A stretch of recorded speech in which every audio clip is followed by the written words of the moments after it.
Eh, ¿Alguno de ustedes no tuvo la clase anterior? No pasa nada, no hay ausente. Pero es por el solo hecho de ver hasta dónde repetimos. A pesar de lo que nos piden, no hay ausente. El tema virtual con las manos no se lleva bien.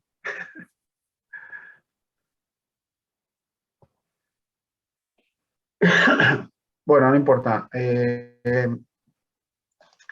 Vamos a retomar la clase pasada. Habíamos avanzado bastante con la primera parte de reingeniería y queríamos contarle este caso práctico real de toda la reingeniería de un proyecto bastante conocido para todos ustedes, bueno, y que el ingeniero Gastón Martín tuvo eh, digamos, lo ha llevado adelante. Y bueno, empezó a contar un poco la clase pasada y bueno, hoy va a continuar con ese tema. Eh, y en la misma presentación ya va a ir metiendo algunos conceptos que son los que de la temática siguiente que teníamos para terminar de cerrar todo el tema de reingeniería, ¿bien?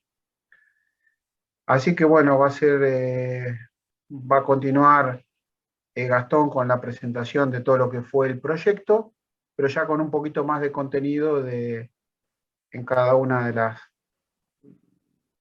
de los temas que va abordando relativos a la materia, ¿bien? Así que bueno, Gastón. Comparto pantalla entonces.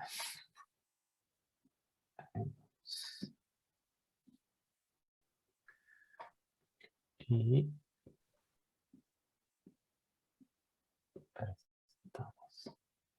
Hace un breve repaso, Gastón, por las ahí, dudas ahí lo están viendo al revés, ¿verdad? Sí, Sí. estamos bien, sí, exactamente. Exactamente. Qué mal se lleva el Zoom con las dos pantallitas de acá. Eh,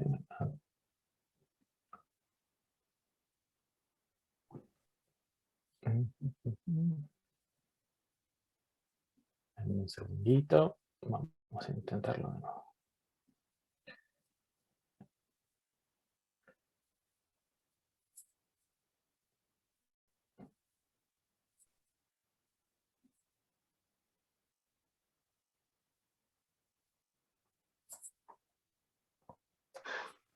Ya estamos, ¿eh? ¿Ahora sí? Ahí está, perfecto. Bien.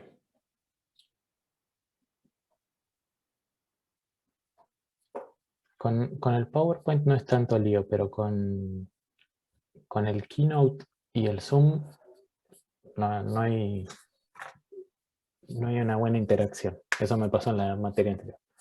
Bueno, básicamente la idea, tal como dijo Leonardo, era a partir de la descripción y el relato del caso de reingeniería del Registro Nacional de las Personas para ir hacia el nuevo DNI y nuevo pasaporte, que esto sirviera como introducción para avanzar con la segunda parte de reingeniería. Entonces vamos a hacer un repasito de lo que hablamos en la clase anterior y avanzamos.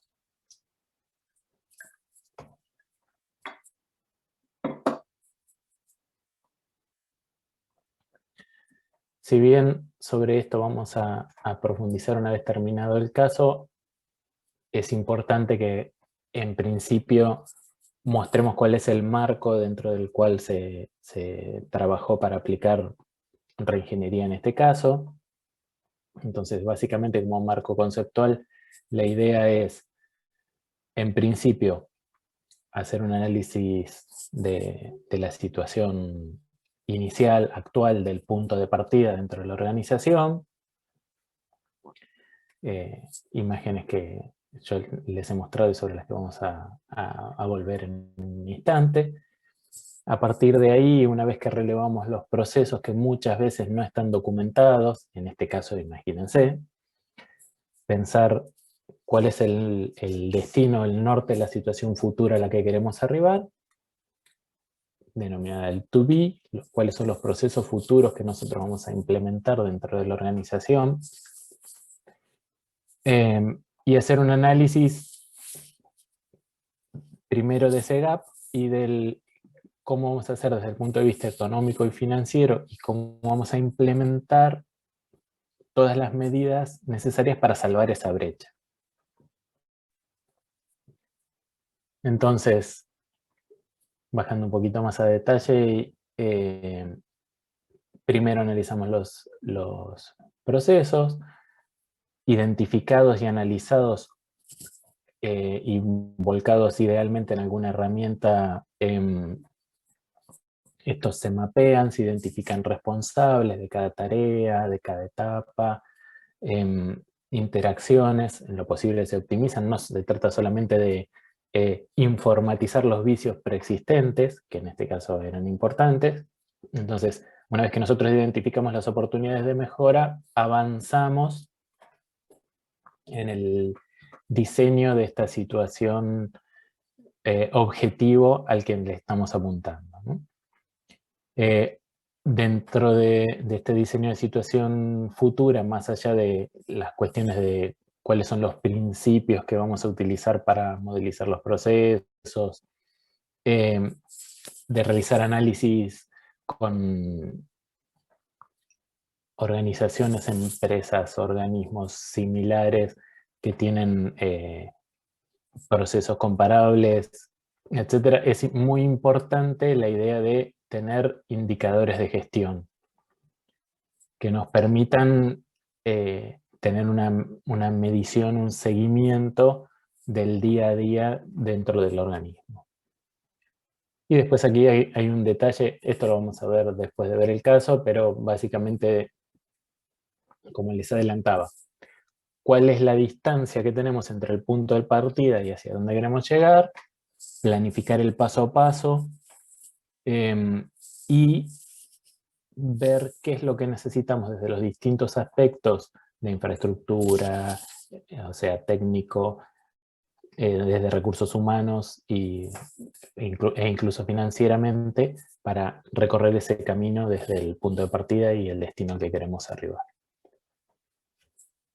Bueno, como yo les comentaba, y como si bien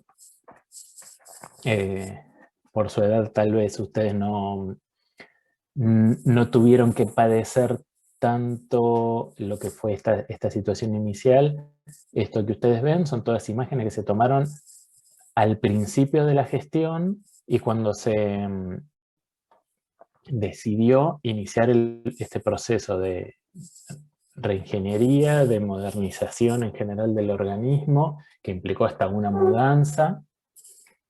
Pero esta era la manera en la que se archivaban las fichas de caracteres de las personas para hacer la verificación de la identidad, la forma en la que tomaban los trámites con tinta sobre papel. Todas, podríamos decir, por lo menos tecnologías obsoletas, ¿no? Las largas mesas en las que se hacía la confección de los documentos de identidad, las libretas completadas a mano, perforadas con máquinas de este estilo, en las que a partir de lo que se indicaba en la ficha de papel que ustedes ven aquí, se indicaba cuál era el número de la libreta y se perforaban. Las libretas viajaban exponiendo la hoja de datos a adulteraciones o a ser completadas hasta la oficina de destino para que se pegaran la foto y se pusiera la huella directamente sobre esa foto. Vulnerabilidades por donde quieran. Un archivo desordenado, múltiples archivos a la vez, múltiples archivos físicos y múltiples bases de datos, ¿no? Para nosotros esta cosa de inicialmente preguntar, pedir acceso a la base de datos para ver en qué situación inicial nos encontrábamos y que la respuesta fuese cuál, era por lo De las menos personas, ¿me preocupante. dijiste? Sí. Las No, bueno, personas. sí, precisamente, de las personas. ¿Cuál querés? ¿Cómo cuál? Pero De las bueno. que miden más de 1,80. Claro, sí. no sé, Ojo, chicos, recuerdo ahora ese momento. estamos hablando de esto, Gastón, ¿qué año fue que salió el primer DNI? 4 de noviembre de 2009. Estamos hablando de solo 10 años, no estamos hablando del año Ujú. 40. Y es posible que muchos de ustedes hayan tenido la libretita verde, ¿no? No nos hagan sentir tan viejos. ¿Alguien tuvo la No, sí, libreta sí. verde? ¿En serio? Yo la tuve, sí, yo sí. Bien. Sí, yo también. Se me cayeron Pero un sí, par Yo de... porque también, yo también. tienen más de 10 años. Es más, diría que todos la Todos la tendrían si tenemos, sacamos bien la boludo. cuenta. ¿Eh? Esa, como entelada, una cosa. Bueno, tuvo distintas confecciones, pero la cubierta tenía esa cosa así como una textura muy como de gasa. Y el color verde militar, ¿no?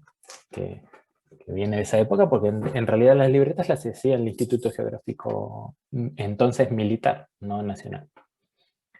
Eh, Así que sí, vicios por todos lados. Eh,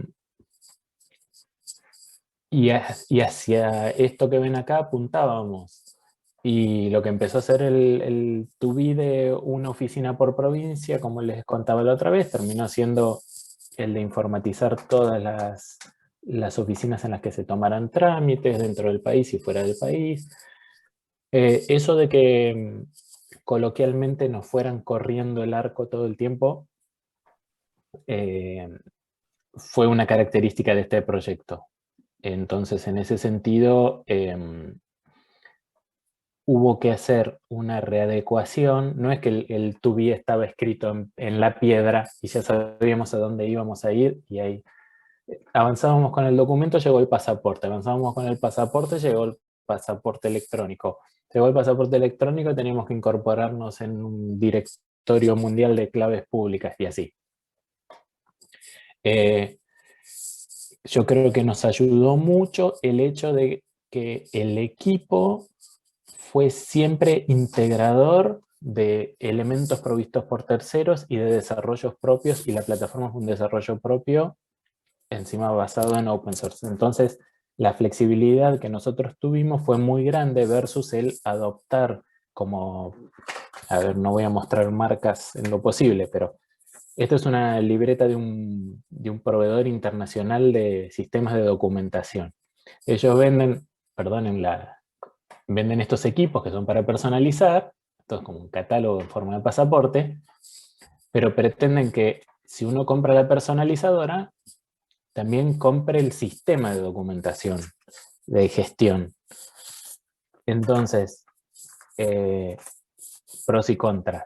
Adoptar algo que ya se utiliza en muchos países del mundo, y encima esto es una empresa europea, se utiliza en muchos países de Europa, es una tecnología absolutamente probada. Ahora, con lo que fue simplemente integrar los equipos que ellos nos proveyeron a nuestro desarrollo, cada vez que teníamos que hablar de una API puntual o algún mensaje como respondía en el equipo, era escribirle un alemán, que el alemán te conteste, que no te entendía lo que decía, que estas son tantas horas, hombre, versus nosotros sentándonos a codificar y a resolver sobre el momento. Eso nos ayudó un montón. No siempre en los proyectos podemos tomar ese tipo de decisiones porque por no contar con el equipo de desarrollo o el respaldo o el tiempo o la tecnología. En este caso a nosotros nos sirvió, y además se pensaba desde un punto de vista, si se quiere, de cierta soberanía en la identificación de personas versus lo que había sido un antecedente muy serio, que era el famoso proyecto Siemens. Entonces, hubo mucho que encarar en términos de digitalización, de desarrollo, de integración,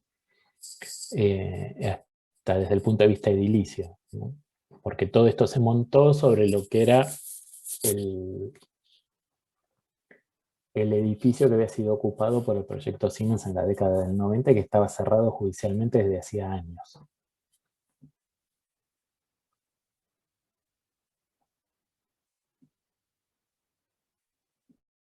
Bien. Estoy mirando acá. Tan jóvenes no somos. Bueno, buenísimo.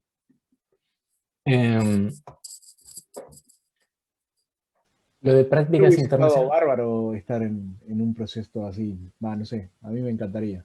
la verdad es que como experiencia profesional fue genial. Sí, sí, Eh, debe estar buenísimo. eh, y una cosa que nos pasó y que hemos hablado con Leonardo más de una vez es que nos pasamos entre una y otra cosa 8 años en la trinchera haciendo esto, ¿no? Pero bueno, una vez que hicimos lo primero, que la primera etapa de la reingeniería y de la puesta en marcha del proyecto de documentación nos llevó desde fines de 2007, principios del 2008, hasta noviembre de 2009, y después empezamos con los demás productos. Estábamos muy encapsulados en eso. Fines del 2009 vamos a una reunión en Loasi, en Montreal, porque teníamos esta mirada de, bueno, ¿cómo hacemos para integrarnos a los estándares de organismos internacionales sobre documentación, sobre procesos de identificación? Porque hay toda una mirada de, vos podés hacer un documento muy sólido desde el punto de vista de las medidas de seguridad y tener tu propio proceso de identificación ajustado, etc. Pero en ese momento, globalmente la mirada es, bueno, este problema ya lo tenemos resuelto. Miremos para atrás. ¿Qué pasa si una persona con un acta de nacimiento apócrifa o dudosa obtiene un pasaporte muy moderno, electrónico, con el que se le abren las puertas de muchas fronteras? Lo que hicimos fue un poco como cuando hablamos de digitalizar un vicio de una organización o un proceso no muy eficiente u optimizado. Es decir, blanqueamos o legitimamos una situación que no debería ser así. Nos comentaban, por ejemplo, en España, para el caso de los ciudadanos que querían obtener un pasaporte gitanos de origen, que son renuentes a hacer toda la documentación inicial de acta de nacimiento, etc., con una determinada cantidad de testigos presentándose en la oficina de documentación del Estado español, tras algunos trámites obtenían un pasaporte electrónico. Y España es de punta en temas de documentación. Pero lo que ellos empezaron a mirar es, bueno, el tema es el proceso, el inicio, qué tipo de documentos se generan cuando una persona nace, etcétera, etcétera. Viajamos a Montreal y nos agarra gente del Ministerio del Interior de Alemania y nos dice, ustedes sacaron un documento nuevo, muy bueno. Y miramos como diciendo, pero si nosotros no existimos para ustedes. Y pues dice, no, sí, y ahora tienen que ir al pasaporte electrónico, bla, bla, bla, bla.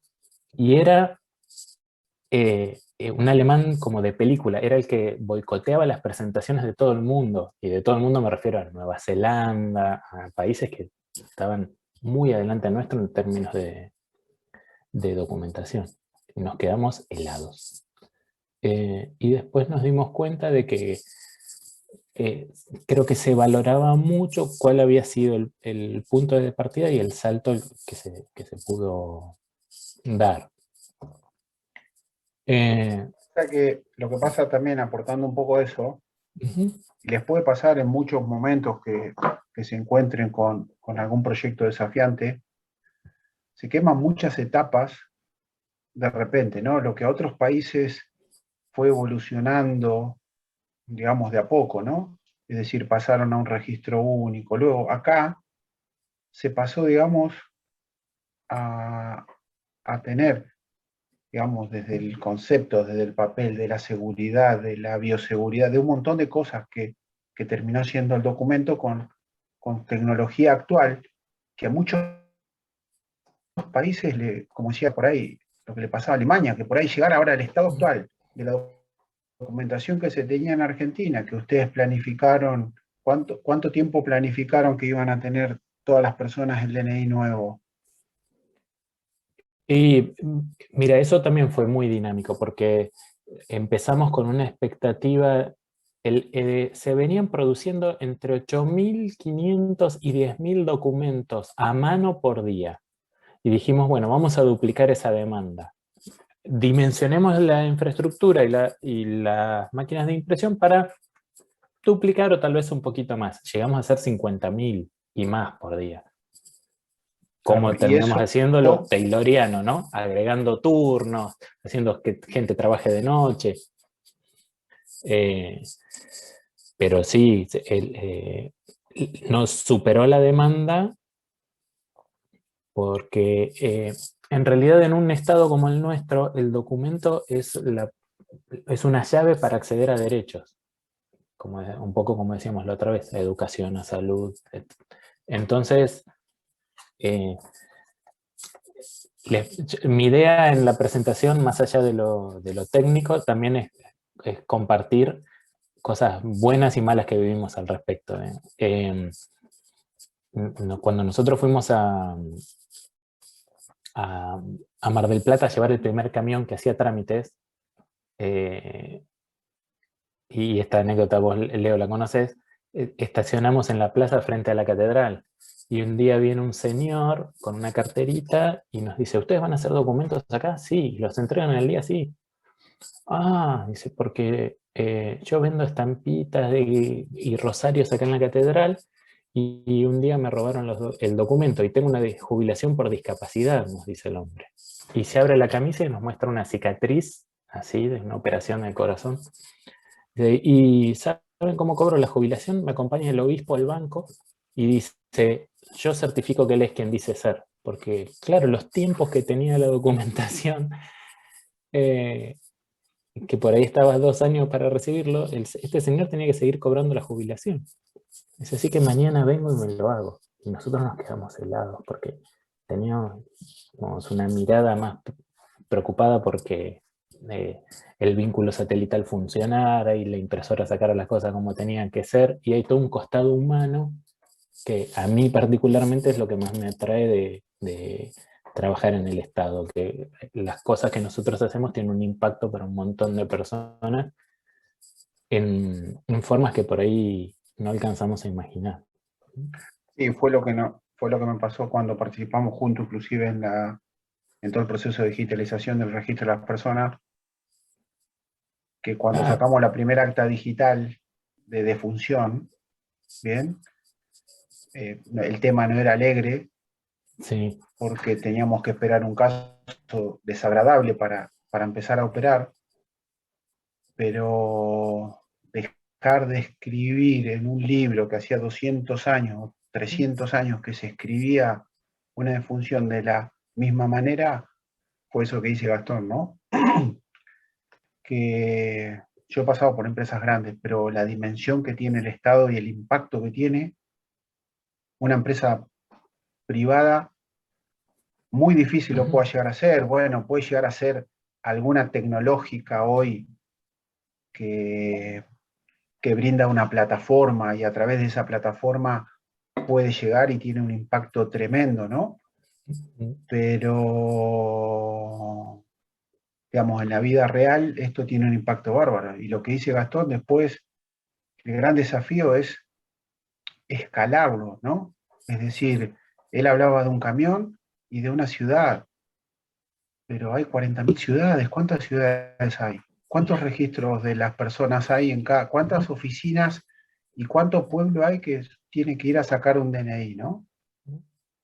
Ese desafío, si no es a nivel de Estado, en una empresa multinacional uno lo puede llegar a decir, bueno, listo, sí, tengo 4.000 sucursales, ¿no? Por ejemplo, BBVA en España tenía 4.000 sucursales, pero uno no llegaba al nivel de Gastón, como decía, ya estaba todo armado, el banco tenía 4.000 sucursales, pero tiene 4.000 sucursales de hace 20 años, no es que tiene 4.000 sucursales y demás. Y el impacto para hacer alguna modificación en un proceso dentro de un banco, digamos, de donde por ahí hay una estructura jerárquica, además, era recontra hiper complejo.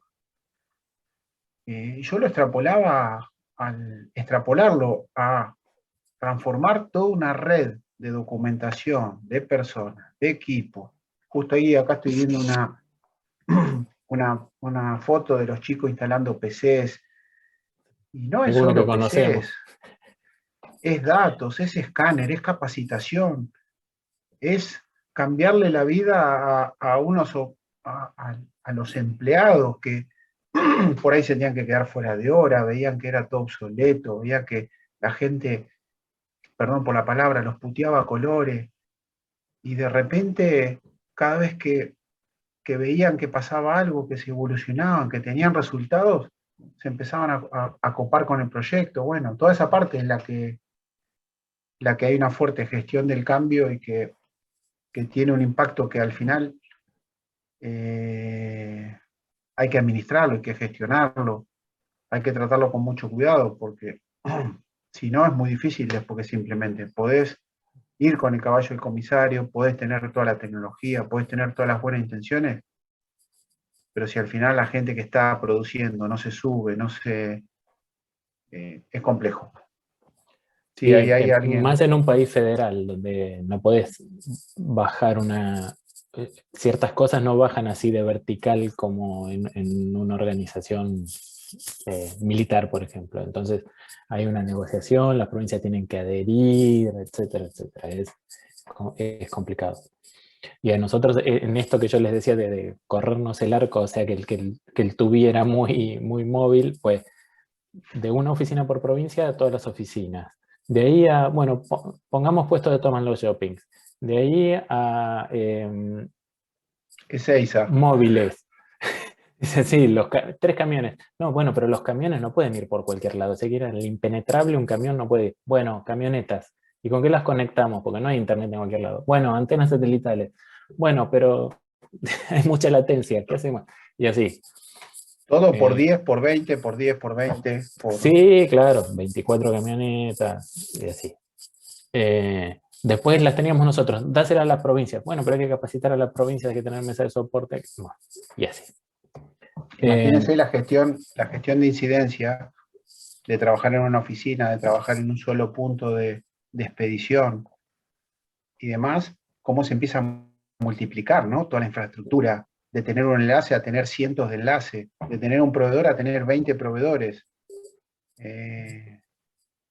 Nada, vamos. Sí, Ahí sí, Ariel tiene una pregunta, ahí levantó la mano. adelante, veo Sí, una mano levantada. Sí, Ariel. yo quería saber si tuvieron mucha resistencia al cambio para este proceso, porque es un proceso que básicamente me imagino que no pudo reutilizarse absolutamente nada de todo lo que había, todo nuevo, Uf, y los cambios habrán sido tremendos para todos, ¿no? los cambios fueron muy grandes. Nosotros tuvimos la suerte de que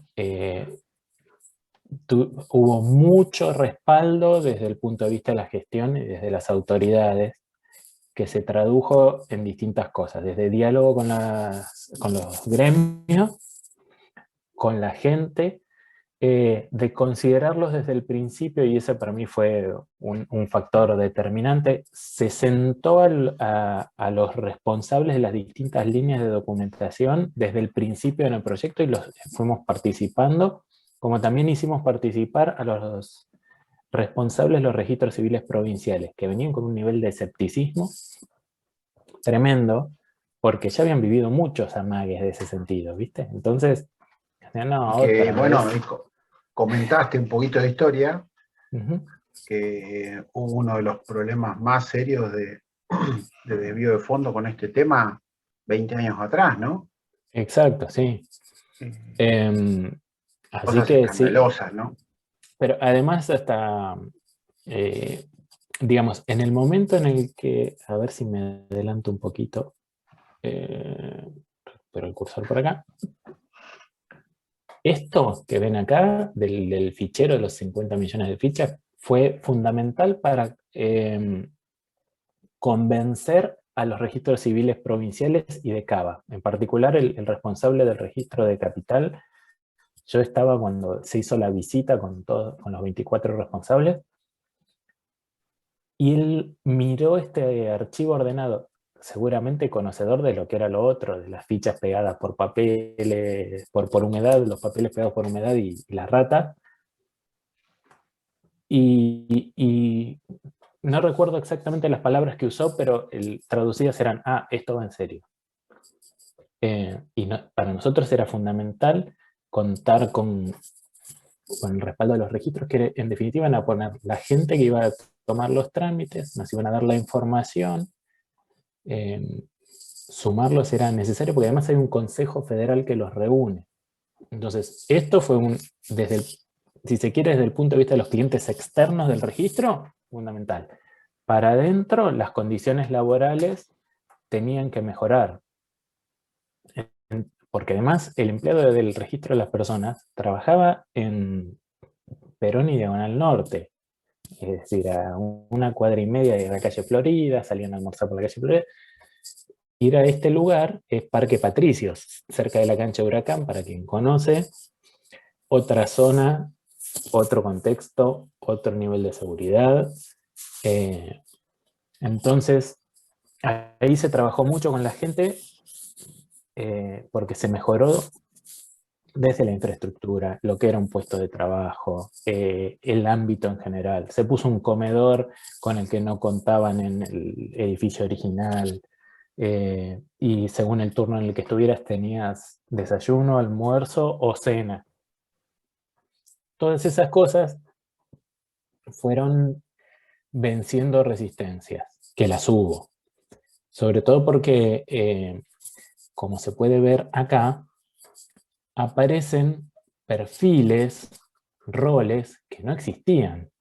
Entonces, este temor natural al cambio, cuando existía alguien que iba a buscar un papel, lo depositaba sobre una mesa y después se lo devolvían y lo ponían en un cajón, O lo escribía. pasó, claro, las cosas que se escribían a mano, pero no quedaba registro de quién verificaba cada huella y decía que este dedo y el que yo tenía en la ficha que decía Leonardo Aguirre correspondían a la misma persona. Es todo un cambio. Pero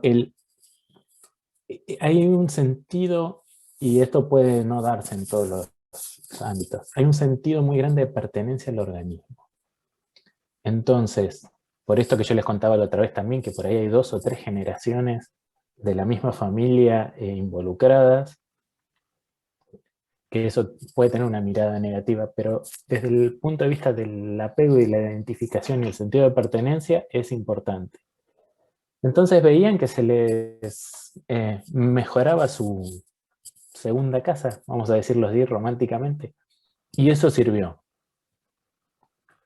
No fue un lecho de rosas, hubo resistencias, hubo líos, hubo sobre todo lo que fue todo esto de, bueno, contame qué haces, cómo lo haces, cuáles son tus tiempos, quién dice que lo que hiciste está bien o mal, quién te dice si vas bien, o, si lo haces rápido o lo haces lento, dónde queda el registro de lo que hiciste. Todas estas cosas eran...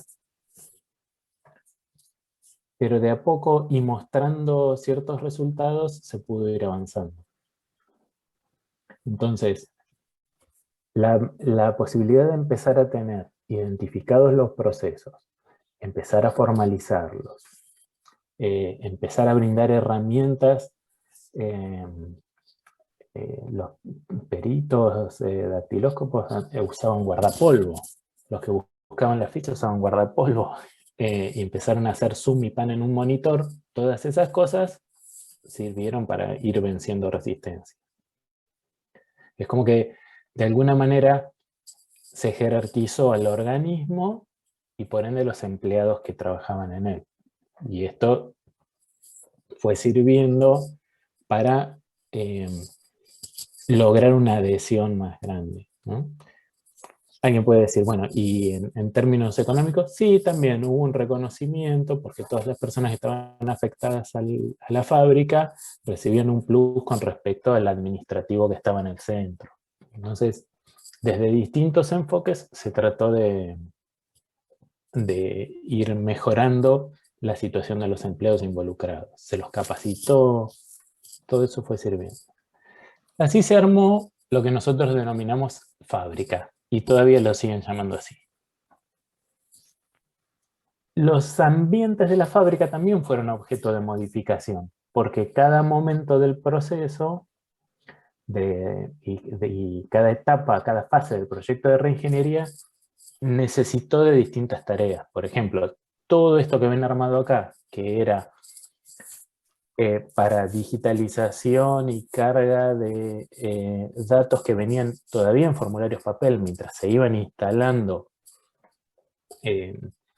las distintas oficinas digitales, porque esto no es un Big Bang, digamos, es progresivo. Se montó todo esto, se hicieron las cargas porque el compromiso era que el trámite que venía por papel tenía que tener los mismos tiempos que el trámite que se cargaba digital, si no de alguna manera estábamos dándole ventajas o siendo injustos con buena parte de la población. Para eso hubo que armar esto y después desarmarlo y transformarlo en un call center y otra serie de cosas. Este es el archivo de fichas de las que les hablaba hoy, que eran las de, en su momento, 16 años, ahora sería 14, tomadas en tinta. Había una digitalización previa cuando nosotros empezamos el proyecto, en discos ópticos, que eran un dolor de cabeza, y a baja resolución. Ahí es donde los aspectos técnicos más o menos finitos empiezan a generar problemas. Si vos querés volcar tus huellas digitalizadas a un sistema que haga un reconocimiento automático, no pueden estar escaneadas a 300 puntos por pulgada, y esa era la resolución que tenían, tenía que ser de 500, tenían que tener otro contraste, etcétera, etcétera. Entonces, esos fueron algunos de los escollos que se nos presentaron. No podíamos decir, bueno, esperemos a digitalizar todo. Entonces, la utilizábamos para un cotejo visual, pero digital. En lugar de tener toda la demora relacionada con ir a buscar un papel en 50 millones, más allá de que estuviesen ordenados, era una búsqueda a través de la aplicación que presentaba las dos huellas y se podía hacer el cotejo. Como parte del proceso de identificación está la verificación que nosotros denominamos biométrica y la biográfica, que tiene que ver con tus datos de dirección, fecha de nacimiento, etc.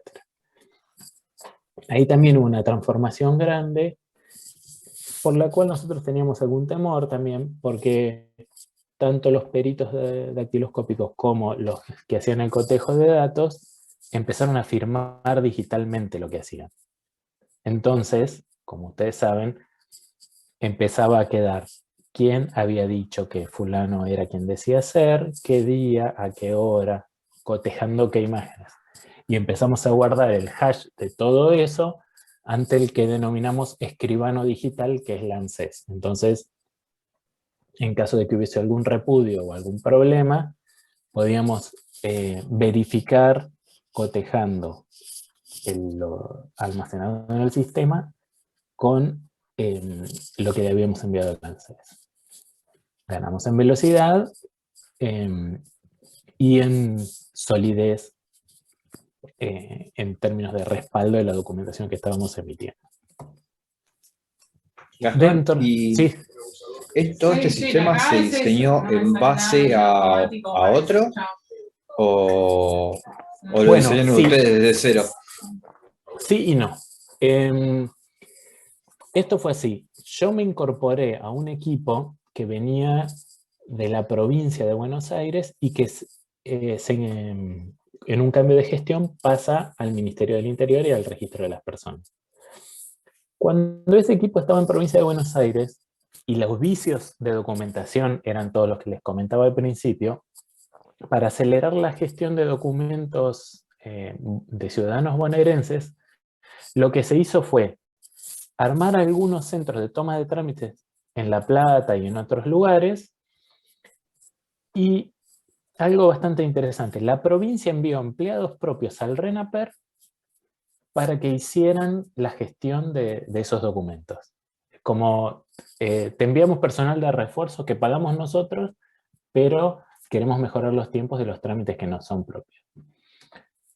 Eso fue un antecedente y había un principio de workflow ya desarrollado, todo LAMP, Linux, Apache, MySQL, PHP. Y de alguna manera fue la base de lo que terminó siendo el sistema documentario que se desarrolló después. Eso también fue un obstáculo, hablando de de las cosas no siempre positivas. Como imaginarán, un proyecto de esta envergadura y esta visibilidad es muy tentador para los proveedores. Entonces, a mí me tocó personalmente enfrentar al gerente de gobierno de un proveedor de bases de datos para que me levantara el dedito y me dijera: como ciudadano argentino estoy absolutamente defraudado de que ustedes se apoyen en un motor de base de datos como ese, y bla, bla, bla, bla, bla, bla, bla. Escuché y le dije: bueno, pero es una decisión tomada.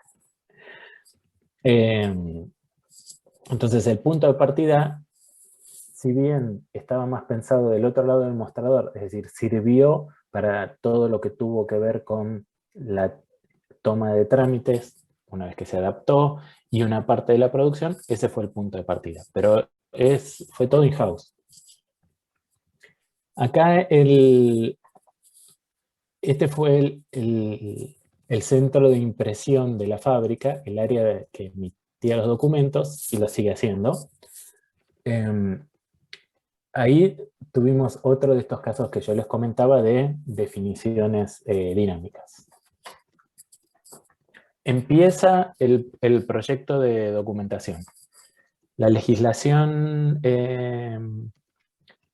electoral exigía que uno en la libretita, que ahora ustedes, que son más grandes de lo que yo pensaba, conocen, que tenía que consignarse como certificado o digamos como constancia de votación. El sellito de la autoridad de mesa y la firma. Entonces, pasar a un documento tarjeta solamente exigía el cambio de una ley, y de la ley electoral. Y en los tiempos de este proyecto fueron diferentes a los tiempos legislativos, que suelen ser bastante lentos. Ergo, hubo que salir con esta combinación de libreta-tarjeta, que la libreta celeste, ya no verde, y la tarjetita, que era casi igual a la hoja de datos de la libreta. Una vez que se armó toda la línea de producción que ustedes ven acá y la que viene después, se cambia la ley electoral, ya no es necesaria la libreta, entonces hubo que modificar toda la línea de producción. Cada uno de estos equipos que sacaban pares libreta-tarjeta, tuvieron que empezar a sacar tarjeta-tarjeta. Modificar matrices, modificar soft, modificar esto que ven acá, que son las máquinas ensobradoras. Un gran lío. Les cuento una de las complicaciones imprevistas que tuvimos. La libreta celeste tenía el escudito, no sé si se acuerdan, en plateado acá. Y el República Argentina, Documento Nacional de Identidad, no sé si lo tienen presente. ¿Qué pasaba? Miren que voy a cerrar la ventanita de chat.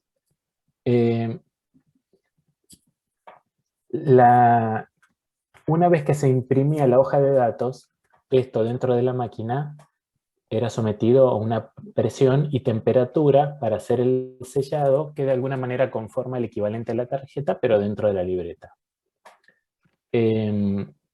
Teníamos un problema con el material, en particular con la tinta metalizada que iba acá.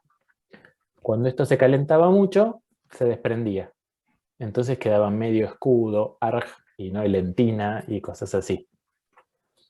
Y el ingeniero a cargo de la planta, muy ingenierilmente, dijo: esto es un problema de adherencia, mientras cambiamos la tinta que tiene el escudo, yo sé cómo lo podemos solucionar. Consiguió unos muy bonitos aerosoles con una silicona, y a cada libreta la rociaban un poquito con silicona antes de ponerlo en la máquina para personalizar. Hasta ahí dicen: bien, problema resuelto. Mucho spray de silicona en una superficie como esta de cemento lisado empezó a ser una pátina resbalosa, y la gente iba que parecían en una pista de de patinaje sobre hielo. Bueno, suela de goma, no pasa nada. El problema fue que cuando esta planta se inauguró, venía la presidenta, ministros, etc. No se imaginan lo que fue, todos mirando que no se resbalara y cayera en cámara casi en cadena nacional y nos costara la cabeza a todos por esa imprevisión de tener un piso resbaloso donde iba a ir buena parte del gabinete nacional. No se cayó, por suerte. Esta era la parte de cartillas y ensobrados. Como yo les conté, inicialmente las libretas verdes eran confeccionadas por el Instituto Geográfico Militar, luego pasó a ser nacional, bóvedas tipo bancarias de hormigón. Entonces, una cosa que fue interesante en términos de modificación del proceso productivo fue que el registro pasó de recibir el insumo libreta y completarlo a construirlo. Entonces hubo como una integración vertical, se cosían las libretas ahí, se pegaban, etc. Después nos cambió la ley electoral y se dejaron de hacer las libretas. Todo ese espacio que yo les mostré, que eran cabinas de escaneo y toma de trámites, pasó a ser un call center, porque dejamos de tener carga de trabajo de formularios papel, empezamos a tener, como decía Leonardo, incidencias de distinto tipo relacionadas con el uso del software, problemas de documentación, problemas de verificación de documentación, etc. Algo interesante que me parece digno de mencionar es que también buscamos que todas las personas que asumían un nuevo trabajo dentro de la fábrica o un nuevo perfil tuvieran una idea clara de dónde estaban dentro de la cadena, no esta cosa con anteojeras de miro, cotejo, ok, miro, cotejo, ok, y no tengo tan claro de dónde viene lo que recibo, ni a dónde va, ni cuál es el efecto, si hago mi trabajo bien o mal. Entonces, en cada área presentamos información de este tipo, mostrando procedimientos básicos y contexto, ¿sí? Estas son como las grandes fases: la fabricación de soportes inicialmente, la digitalización de formularios inicial, la comprobación, la impresión y el ensobrado y el despacho. Esto también, no solo considerando los empleados internos, sino también la población, que buscamos facilitar las cosas para que tuviera que ir solo una vez a las oficinas a hacer el trámite y después recibirlo en su casa. Como otro ejemplo, Chicos, para el esto... verificador. Sí. No terminaba, Tom, perdón. No, por favor, en verificación lo mismo. Decirle, mira, vos estás acá, lo que haces tiene que ver con esta fase del proceso de documentación. Y esto no solo sirve para darle contexto a los que cambiaron de perfil, sino que fue necesario incorporar gente nueva para atender la demanda, porque la curva de una renovación de documentación de una población entera excede por mucho la producción normal. Es fundamental esto que comenta Gastón, cuando, digamos, van y están presentando el to be, es decir, cualquier cambio en el proceso, esta parte, ya sea en un cambio menor, en un análisis de sistema que tengan que hacer, cuando apuntan al proceso y demás, pero cuando están en un cambio muy importante, comentarle a cada uno de los roles cuál es su parte dentro del proceso de punta a punta, es decir, qué hay previo y qué depende de ellos, es fundamental. Bien, para que entiendan qué impacto tiene el que no hagan su trabajo, el que no lleguen en tiempo y forma. Y después, por otro lado, también para de cierta forma decirle, mirá, sos una parte fundamental de ese proceso. ¿Bien? Es decir, mirá, todas las partes del proceso implican que termine llegando el documento en este caso, o Otro ejemplo que me tocó de cerca fue que llegue una tarjeta de crédito a un determinado cliente. Todas esas partes son súper importantes para que se termine. No solo para transmitirles impacto, pero ese sentido de pertenencia y de que realmente lo que ellos hacen, por más que sea una verificación, en este caso, vamos a este ejemplo, una digitalización, un chequeo, una validación, los hace formar parte de eso, ¿bien? Con lo cual no es una tarea mecánica, con lo cual si se demora, y bueno, inclusive cuando ellos empiezan a tener y formar parte de eso, lo que normalmente se da al poco tiempo, a veces hasta que lo mejoran ese proceso, ¿bien?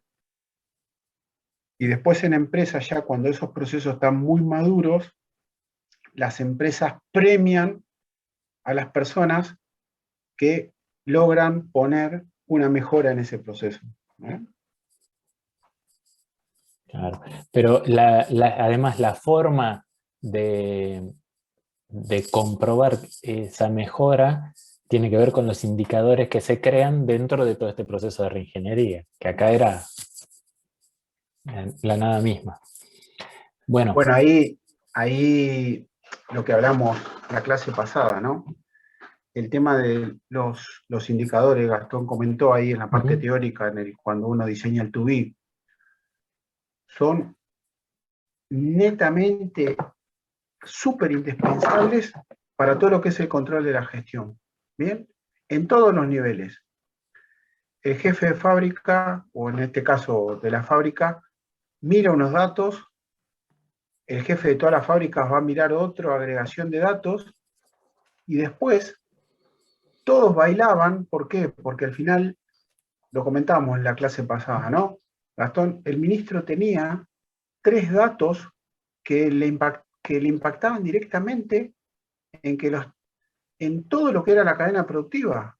Es decir, si veía todos sabían que la máxima autoridad de ese proceso estaba viendo ciertos indicadores, que si esos ciertos indicadores no se cumplían, alguien iba a tener que comentar por qué no se cumplían, ¿bien?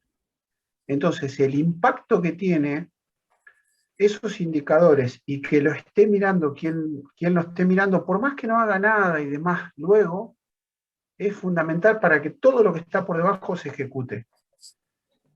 Les puedo asegurar que cualquier tablero de control, cualquier business balance scorecard que hagan y demás, el impacto que tiene para que operativamente las cosas se ejecuten para abajo es tremendo. De hecho, ¿qué veía el ministro, Gastón? ahora lo vas a ver. Ah, bueno. Simplemente como introducción, estábamos acá haciendo documentos y les cuento la interna. Viene mi jefe, mi director general, y le dice, tenemos una reunión con el ministro. Ah, bueno. ¿De qué se trata? Son buenas, pero no te puedo contar. Bueno, nos sentamos y nos dicen, bueno, vamos a empezar a hacer pasaporte. A mí se me vino a la cabeza, ¿quién está haciendo pasaporte ahora y lo pierde y le puede molestar esto? La Policía Federal. Ok. Bueno. Entonces, dicen, miren, eso sí, tenemos 3 semanas para empezar a hacer pasaporte. Nosotros, ajá. Ah, un tiempo bárbaro.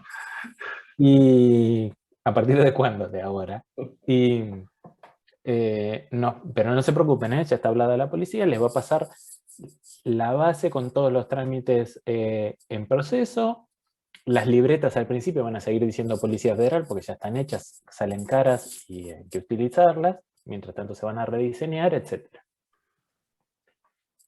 Muy bien, ahí arrancamos. Afortunadamente, todo el esfuerzo que se había hecho anteriormente, en términos de desarrollar una plataforma propia documentaria, hicieron que la adaptación fuese bastante sencilla, en términos de, bueno, es un nuevo producto, una libreta nueva que comparte algunas fases de los procesos de identificación y que tiene algunas particularidades que le son propias, porque un pasaporte, antes de emitirse, debe consultar a otras bases, Interpol, cosas así. Establecer los servicios para acceder a esas bases, hablar con migraciones, etcétera, etcétera. Arrancamos con lo que se llama un pasaporte de lectura mecánica, que es el tradicional, el previo al electrónico, que es el que ven acá. Después pasamos al electrónico, que le agregó alguna complejidad más allá de lo simplemente tener un chip en la contratapa y este iconito acá que quiere decir que esto es electrónico. Hay que montar una PKI específica, hacer la ceremonia. Del certificado raíz país se generan certificados que se llaman document signer, que se utilizan para firmar los datos que van en el chip, que básicamente son la imagen del rostro y lo que ustedes ven en la hoja de datos. Tiene su proceso. Y Y a siguiendo su vez, la...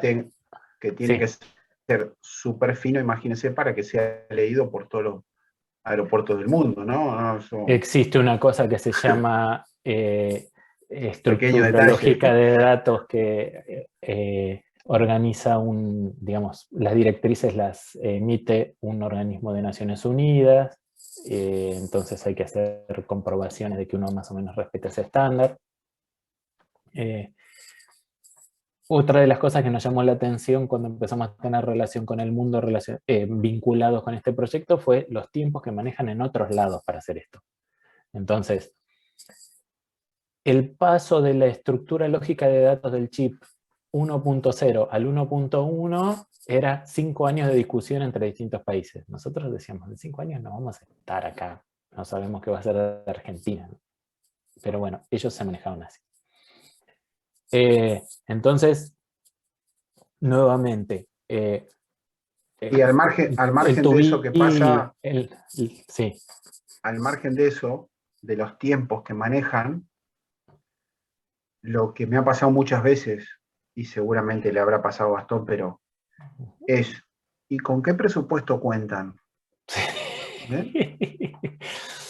Sí, sí. Entonces, se cuenta a un extranjero que se hace esto, inclusive dentro de empresa privada.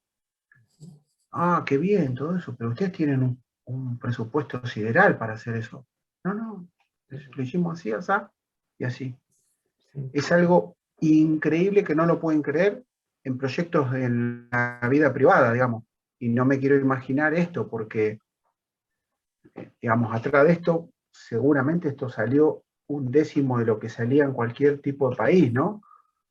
Entonces, Sí, ahí hay un impacto tremendo también a nivel que siempre nos deja bien colocados, todo lo malo, pero hay cosas buenas que exportamos y demás. Esa es una, ¿no? De tratar de buscarle la vuelta con muchísima creatividad en muchos casos, pero a nivel muy profesional. Uno dice creatividad, pero en estos casos no es la creatividad de lo atamos con alambre, ¿no? Que bueno, la gente es muy creativa con una tenaza y un rollo de alambre. Pero en este caso la creatividad iba más allá, ¿no? Y esa creatividad hace que los costos bajen, que los productos bajen, que encaren un proyecto de estas dimensiones con recursos propios, con un desarrollo propio de software, donde un país para hacer esto está pensando a ver qué empresa de software me va a desarrollar un paquete y empiezan a hacer números y tiempos y empieza a haber celos entre compañías, pujas, digamos, y todo esto, el haber encarado en ese sentido un desarrollo propio, como dijo Gastón, con muy poquito agarraron el proceso, hicieron el proceso ASIS, tenían el proceso ASIS y el 2B de los dos productos, ¿no? Porque al final son dos productos, como dice Gastón, muy similares y desarrollaron las adaptaciones. Y gracias a eso pudieron salir en tiempo y forma, ¿no? Sí. Bueno, nosotros tuvimos como apoyo de la Consultoría de la Fábrica Nacional de Moneda y Timbre de España, que son muy fuertes en esto, además imprimen euros, además son están, ¿cómo decirlo?, dentro de la industria muy reconocidos. Hoy el DNI español tiene, digamos, funcionalidad de tipo tarjeta de crédito contactless, pero para pasar datos. El día que les contamos lo que íbamos a hacer con el pasaporte electrónico, teníamos una visita de ellos en Buenos Aires, y nos miran y nos dicen, ya con confianza, ¿no? Pues llevábamos trabajando un par de años. Ustedes están locos. Pero los acompañamos, ¿no? Como para lo que necesiten, pero estos tiempos nosotros no nos manejamos así. Bueno, les cuento lo que decía Leo, cómo hicimos que funcionarios con poder de decisión, qué mal quedó la resolución de esta imagen, bueno, tengo un monitor grande, espero que ustedes lo vean bien, empezaron a tener una idea general de, y en línea de qué oficinas estaban funcionando, qué cantidad de trámites había hecho cada oficina, cuál era el estado de cantidad de trámites por tipo que tenía cada provincia, cómo estaba la atención en los distintos consulados del mundo. Eso absolutamente en línea en el iPad del ministro y en un video wall que se había puesto en el despacho mirando todo esto. Entonces empezamos a hacer esto cuando recibía la visita de algún funcionario de, bueno, digamos, no sé, Chubut. O sea, bueno, ver cómo están tus oficinas, mira, Comodoro esto, Camarones esto, Puerto Madryn, Trelew, Rawson, etc. Esto en términos de delegaciones globales, a medida que fuimos creciendo, ven que la nube se va poniendo más densa. Y después, todo esto sentó las bases de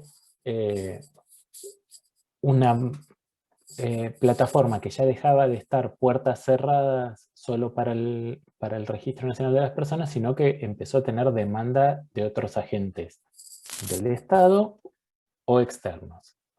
Entonces, empezaron a montarse servicios para que, en principio, los ciudadanos podían acceder a los centros comerciales para hacer trámites pagando un pequeño plus. Las unidades móviles que les comenté, las camionetas satelitales, como le decíamos nosotros.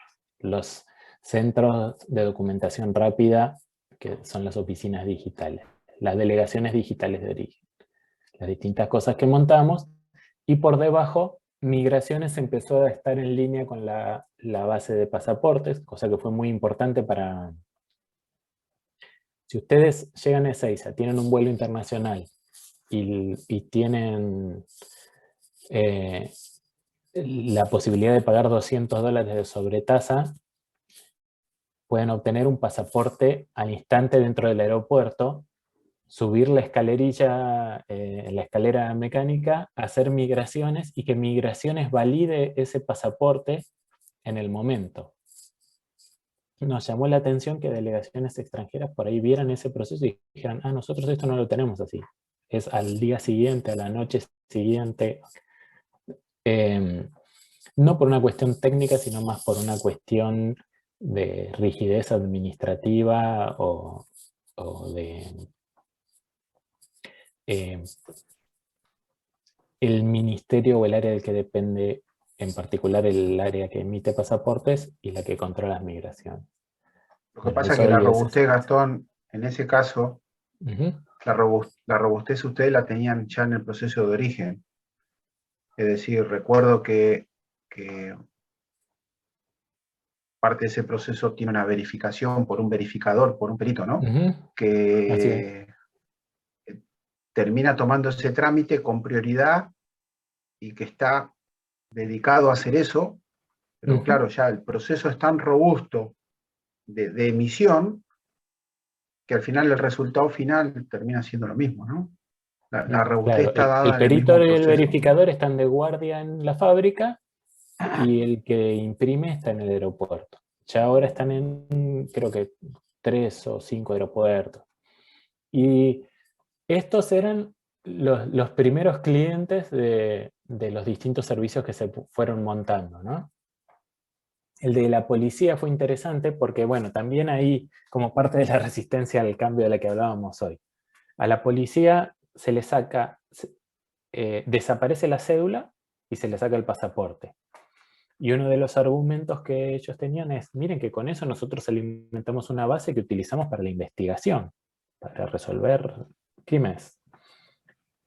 Asistimos a la justicia, etcétera, etcétera. No hay problema. Van a tener que hacerla crecer, dice el ministro, porque hasta ahora ustedes tenían los trámites de cédula y pasaporte. Nosotros le damos, con un convenio, un decreto, toda una cuestión de abogados, los datos, las fotos y las huellas de todos los que hacen DNI también.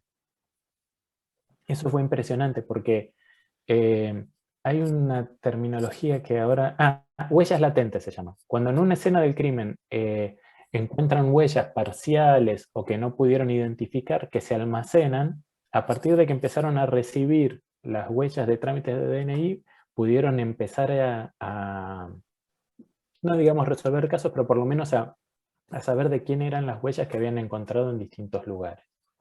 Entonces eso sirvió un montón y el área que hacía biometría en la federal creció un montón. Entonces donde creímos que íbamos a tener un enemigo, empezamos a tener un aliado. Y este tipo de tableros son los que utilizaban distintas autoridades, utilizan actualmente, para tener una idea de cuántos trámites de cada tipo se hacen en el día, más una serie de acumulados en cada distrito, y con la posibilidad de llegar a un grado de detalle importante, como por ejemplo ver en una ciudad en particular, en un día en particular, cuántos trámites de cada tipo se hicieron y ver los rostros de las personas que pasaron por una oficina. Entonces, resumiendo, distintas cosas se transformaron como parte de esta reingeniería. Antes se cotejaban las huellas de manera manual, ahora, esto no se los conté suficientemente en detalle, pero inicialmente un perito miraba una huella digitalizada de la ficha y la cotejaba con una huella digitalizada del formulario o que había sido tomado en un escáner único de cada dactilar. Esa es la primera identificación. Una vez que ya se emitió un documento digital, el segundo ejemplar ya no pasa por el perito, pasa por un edificio. Pasa por un sistema que hace el cotejo automático y te dice, en función de una serie de comparaciones y del resultado de un coeficiente, hit o no hit. O sea, eso no es. Eso se hizo gradualmente. En principio se puso en background y haciendo una suerte de control de calidad de lo que hacía el perito, y ahora ya está mucho más automatizado. De 18 meses a 12 días, ahora se está tardando un poco más, lo sé por mi hijo, que le renové el DNI hace poquito, pero bueno, pandemia mediante. Se pasó de un pasaporte de lectura mecánica tradicional a un pasaporte electrónico, lo cual una cosa no está estrictamente atada a la otra, pero ayuda. Cuando uno hace acuerdos de visa waiver con países, como en algún momento se tuvo con Estados Unidos, en algunos casos es requisito que haya pasaporte electrónico. Después de todo político, ¿no? Y no pasa por lo nuestro. Se pasó de fichero manual en papel, si bien se conservan estos 50 millones de fichas que les mostré, un legajo digital para cada uno. Los peritajes cambiaron. Es lo que dice acá de puertas cerradas y de esta necesidad de que el ciudadano fuese primero a iniciar el trámite, después a buscar el documento, a orientarlo exactamente al revés, llegar hasta el hogar de la persona con el documento y a brindar servicios. Hoy, y especialmente en pandemia, hay un montón de servicios que se brindan a partir de esa base para entidades bancarias, para cadenas de retail, para empresas de telefonía celular, etc. Y de hecho, el Estado obtiene un ingreso por eso. Cosas de la vida, yo ahora trabajo en la Cámara de Diputados, cuando los diputados se loguean al sistema de sesión remota, hacen una identificación por rostro contra la base del RENAPER, y nosotros le tenemos que pagar al RENAPER por los cotejos. Nos están viniendo unas facturas de unos 20.000 pesos o algo así. Esos Es chiquito. servicios, como dice, como comenta Gastón, hoy cualquier empresa, bueno, con convenios adecuados, con contratos y demás, los puede consumir. De hecho, hoy, cuando ustedes hacen un alta, dan un alta por cualquiera de las plataformas fintech, que dan un alta y demás, todo lo que se va cotejando por después, que le dice, escanee su DNI, escanee su cara y demás, todo se está yendo a cotejar contra el EIFIS del RENAPER, consumiéndolo a través de microservicios, que bueno, se fueron poniendo a disponibilidad con toda esta plataforma, digamos. Sí, en mi Argentina lo mismo. Todo, hoy todo lo que ustedes vieron y demás va contra eso. De hecho, hasta cuando te pide el número de trámite, digamos, el número de trámite fue, digamos, hay distintos niveles de seguridad de autenticación, ¿no? Pero bueno, cuando se necesitan niveles de autenticación muy bajos, es decir, bueno, quiero dejar pasar a todos porque la información que se maneja por acá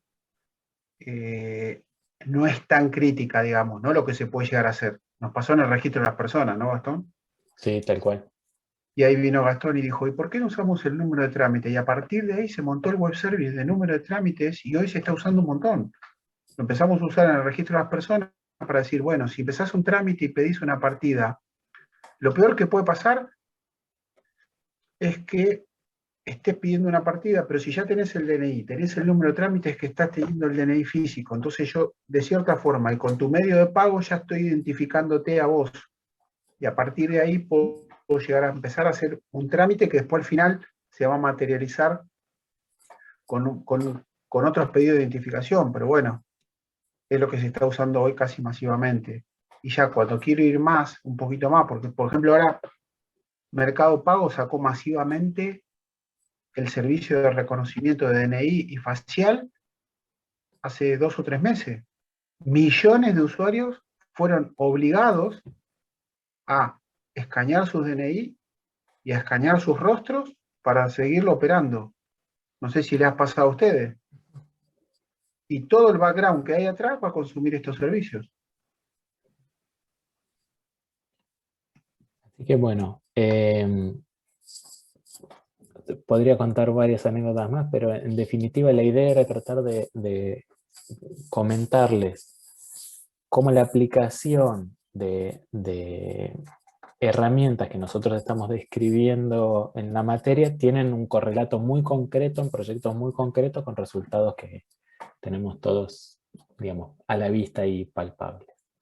Entonces ahora lo que vamos a hacer es volver un poquito a las filminas para terminar de completar esta segunda parte de la idea de reingeniería. Vamos a ver si lo puedo hacer rápidamente.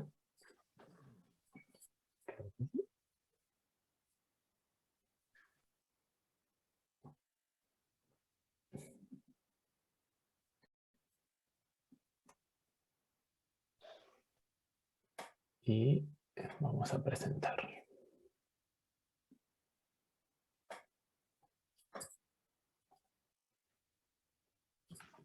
¿Tienen alguna consulta sobre lo que les conté recién o alguna duda? ¿O arranco? O alguna otra cuestión, digamos, que, como comentamos, ¿no? Es decir, siempre no se queden cortos, no se queden con dudas, digamos, la curiosidad, la parte es, digamos, la mejor vía para poder ir transmitiendo diferentes conceptos, ¿no? Acá, como dijo Gastón, esos conceptos de ASIS, to be, y un poco toda la parte de retorno a la inversión, y de impacto y de análisis económico, En este caso no hubo un análisis económico fino, pero sí un análisis de impacto económico y financiero y demás. Pero bueno, van surgiendo, entonces si tienen alguna duda, alguna consulta o algo, puede ayudar a ilustrar algún tema con algún otro ejemplo, ¿no?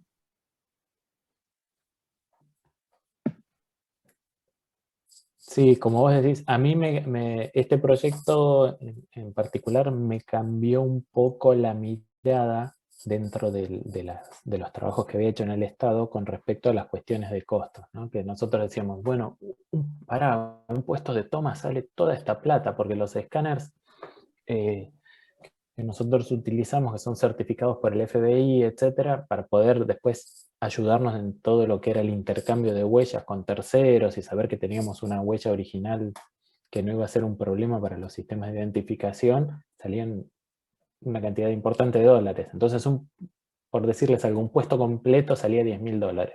Para nosotros era, uy, midamos la inversión.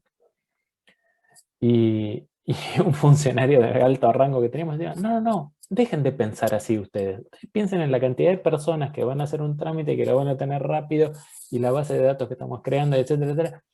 Eso no es plata para el Estado si está bien aplicada. Ok, pedimos entonces. Pero la contracara de eso era que pedías y tenías que responder, ¿no? Volviendo a esto de la idea del abordaje del proyecto de reingeniería, como ya vimos, y voy a volver el punterito láser por acá, ya lo comentamos hasta el hartazgo, primero dónde estamos, después hacia dónde queremos ir, y después, como bien decía Leonardo, en el caso del proyecto que yo les comenté, como el objetivo no es la rentabilidad, sino lo que medimos es otra cosa en términos de satisfacción del usuario / población, mejora de tiempos, etc. Por supuesto que quienes llevaban los números tenían un criterio al respecto. De hecho, alguna cosita nos pasó con ciertas inversiones que por ahí eran miradas desde la perspectiva contable y no técnica, entonces montar un data center sin un grupo electrógeno acorde no parece una buena idea y tuvimos que discutirlo mucho. Salvo algunos detalles como esos, el resto funcionó bastante bien. En ese punto, en la parte privada, es uno de los más importantes, ¿bien? Porque ahí realmente es donde se aprueba o no el proyecto, sea el que sea el de reingeniería, el de cambio, el de la implementación de un ERP, lo que sea, en ese momento es donde realmente se decide si se va a ejecutar o no el proyecto, ¿bien? Entonces, como le fui comentando, toda iniciativa que hoy se trata de imponer o de vender internamente dentro de una compañía, toda iniciativa tecnológica, hoy no corre más el tema de necesitamos tener estos servidores, necesitamos tener esta red, necesitamos tener computadora, necesitamos tener escáner, necesitamos tener cámara. No. Todo va de cara al proceso, el retorno de la inversión que tiene ese proceso y cómo ese proceso está cubierto tecnológicamente. ¿Bien? Hoy, cualquier proyecto y cualquier iniciativa dentro de una compañía que tenga una fuerte, digamos, carga de temas tecnológicos, hoy para la compañía compite contra otras cosas de la compañía quiere invertir, ¿bien? Es decir, ya no se compra la tecnología, no se vende, no se compran equipamiento y demás porque te dicen, bueno, sí, tenemos que hacer un upgrade de los Windows a los Windows 10. Y alguien se da vuelta con un montón de criterios y dice, ¿y para qué? No, porque no sé qué, que esto con lo otro. ¿Tenemos algún problema en seguir funcionando así? No, porque nos quedamos retrasados. ¿Cuál es el problema que vamos a tener?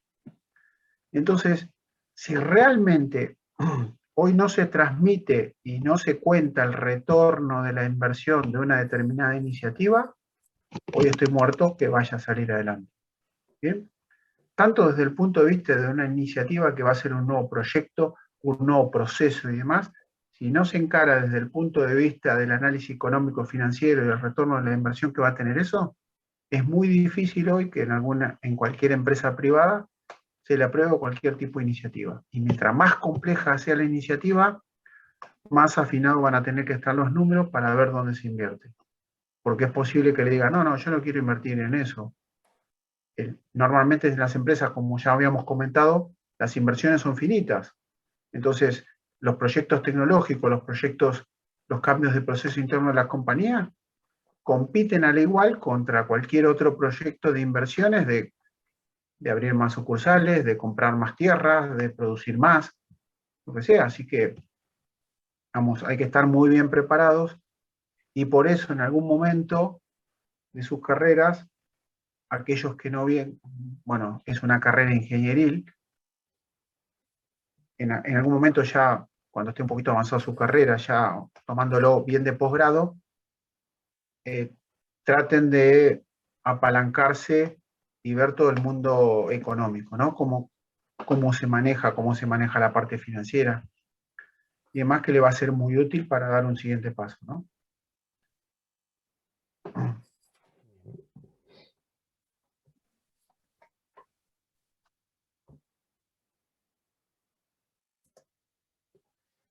Bien, en un paso a paso de estas 3 etapas, analizar los procesos existentes, el cómo.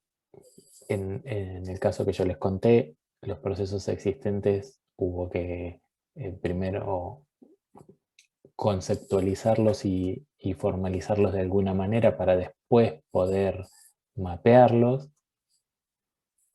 Muchas entrevistas de relevamiento. Afortunadamente teníamos gente en el equipo de desarrollo que, como ya les conté, venían de la problemática de la documentación desde el punto de vista de un registro provincial. Entonces, con un cierto manejo de los procesos core de identificación. Empezamos a pensar en el diseño de la situación futura, bien, cuáles son los esfuerzos que hay que hacer para la reingeniería, principios del nuevo modelo de procesos. Esto de los nuevos macroprocesos, en algunos casos fue reingeniería pura, en otros casos, caso pasaporte, el Registro Nacional de las Personas jamás había emitido un pasaporte desde su creación, siempre estuvo delegado en la Policía Federal, entonces fue crear más que, si bien basado en procesos preexistentes, más que revisar un proceso que ya venía siendo utilizado. La idea de realizar análisis comparativos, referenciándolo en lo que yo les comentaba recién, tuvo que ver mucho con el intercambio con otros países y ver cómo trabajaban esta problemática. Como consecuencia de todo este proyecto y de la visibilidad internacional que tuvo, algunos de los que trabajamos en él, después tuvimos la posibilidad de hacer distintos asesoramientos a países de la región. Cosa que nos llamó Bueno, y actualmente 2 de los que trabajamos en esto estamos en un proyecto de pasaporte electrónico. Un poco nos llamó la atención el hecho de que no se apoyaran más en consultores de países del G7, digamos, que del G20, más industrializados o con otro grado de evolución tecnológica. Lo que pasa es que los contextos son muy diferentes, entonces muchas veces el que viene con el manual europeo, por así decirlo, se encuentra con que la realidad latinoamericana es tan diferente que hay que tener esa adaptación de la que hablaba Leonardo hoy en términos de ingenio para poner en marcha algunos procesos.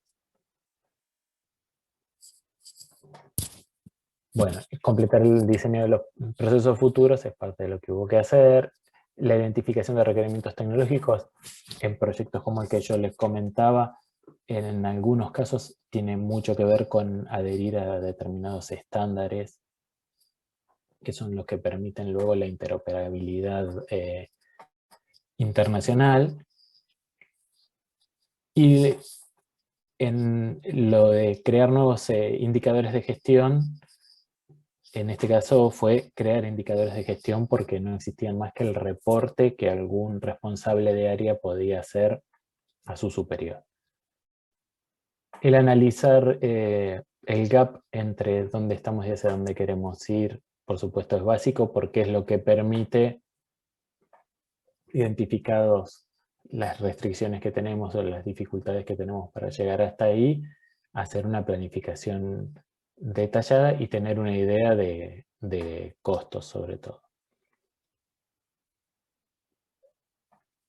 Dentro de este proceso de planificación, identificamos distintas alternativas que vamos a implementar, con qué prioridades, incluso puede que algunas se posterguen en función de esas prioridades.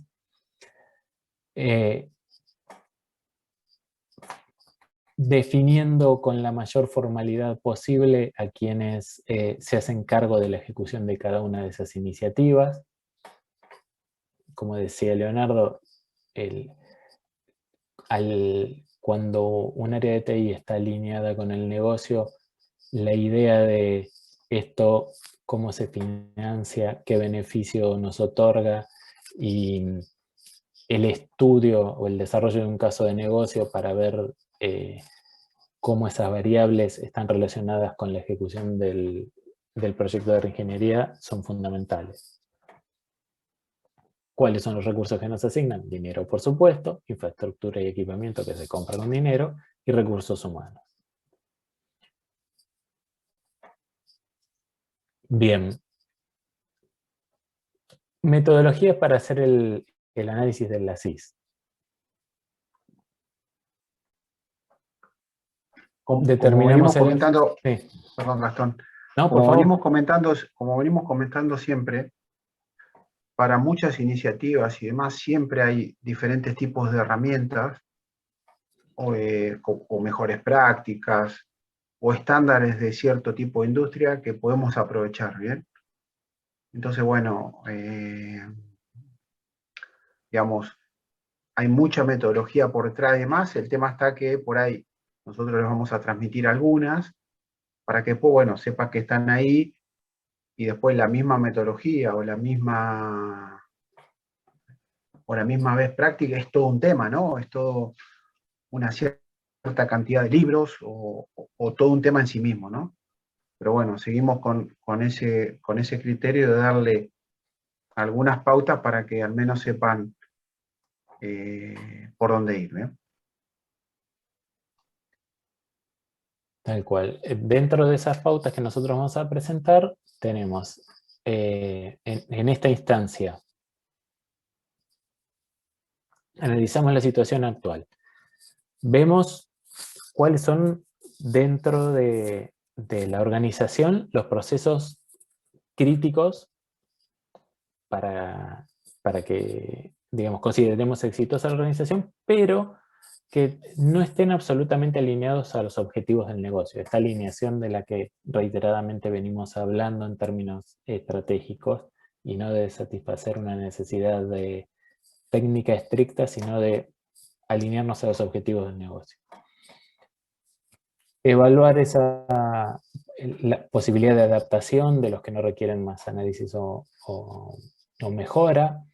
La evaluación de hacer una tercerización, tema sobre el que vamos a profundizar más adelante en la materia, de los procesos no críticos para el negocio. Entonces, agarrar y decir, bueno, hay quien puede hacer algo que no es core mío, que no es... no está en el núcleo de lo que la organización hace.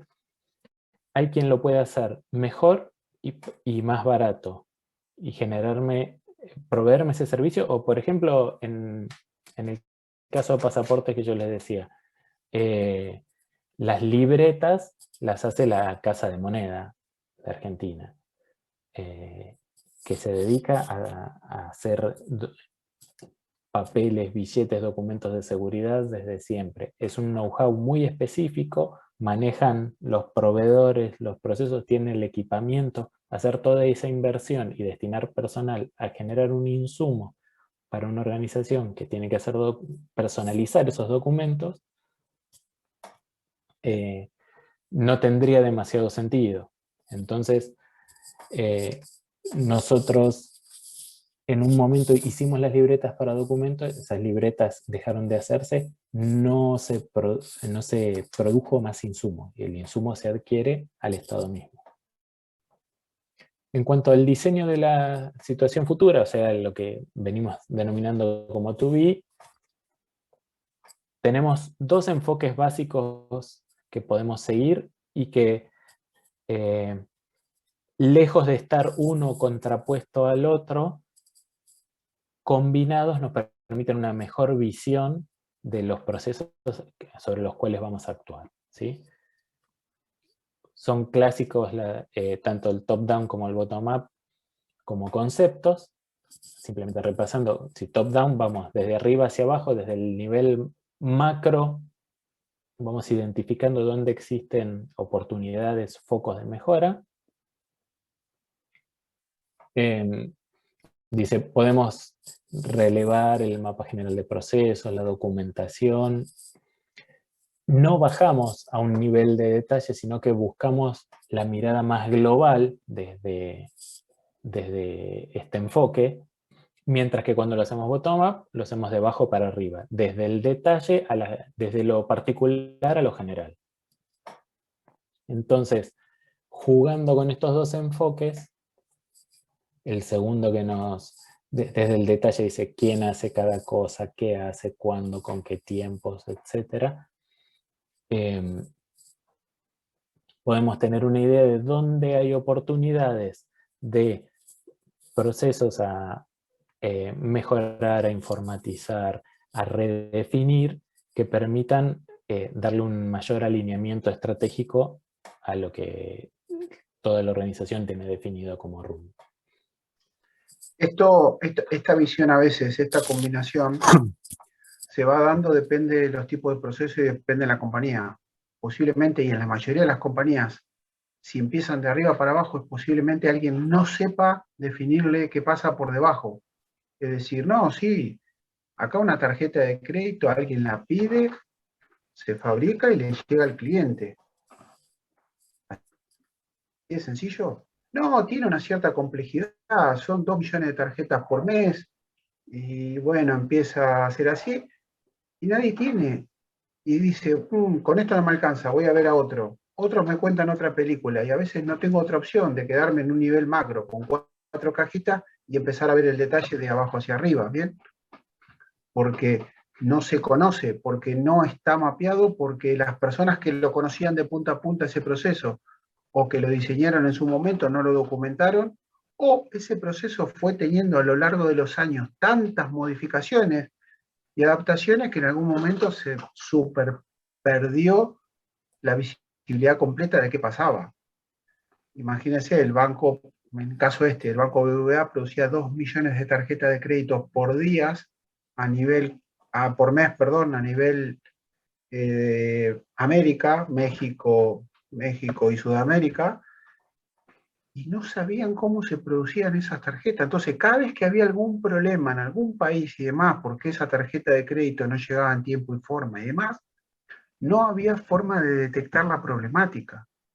Entonces, cada país, cada casuística, cada lugar era un trabajo tremendo hormiga para ir viendo de abajo hacia arriba a ver dónde estaba el problema, y bueno, y se aprovechaba para hacer el relevamiento del proceso de abajo hacia arriba, pero obligado. No era que hacía una combinación porque me gustaba. Nada, unos comentarios de Sí, color al respecto. También es, en cierta forma, a veces ir contra el flujo habitual de la información dentro de la organización, ¿no? Claro, Que no hay una mirada hacia abajo, hay una demanda en todo caso y un análisis de lo que se recibe, ad hoc o respondiendo a una demanda específica. Por eso es fundamental lo que le decíamos, cuando hacen algún cambio o algo, que la persona se sitúe en qué parte del proceso está. Porque en la mayoría de las compañías de toda la vida la gente trabaja así. Ah, yo tengo que hacer este trabajo. ¿Y qué pasa antes? No lo sé. ¿Y qué implica si yo en vez de hacer 10 hago 20? ¿Qué pasa después? No tengo ni idea. Y les puedo asegurar ¿Ayudo o que... complico?